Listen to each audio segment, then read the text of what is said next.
Greetings! In the previous video we went over how to just do an over the shoulder catch. Now I'm going to show you how to alternate sides doing the same thing in one flow. So what we're going to do, you're going to have the same setup. You're going to have your nunchuck start at the bottom.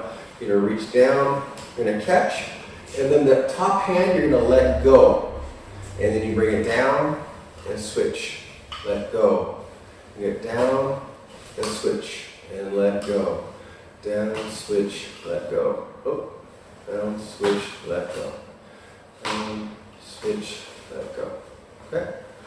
2, 3, 2, 3. And then you can take it to here when you get better.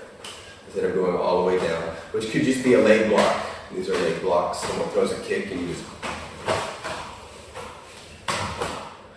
Okay?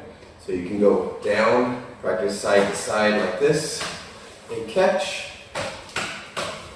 or just a loop in the front and switch this way. Okay, 1, 2, catch, let go, 1, 2, catch, let go. Okay. All right, I hope that was helpful. Until next time, train hard.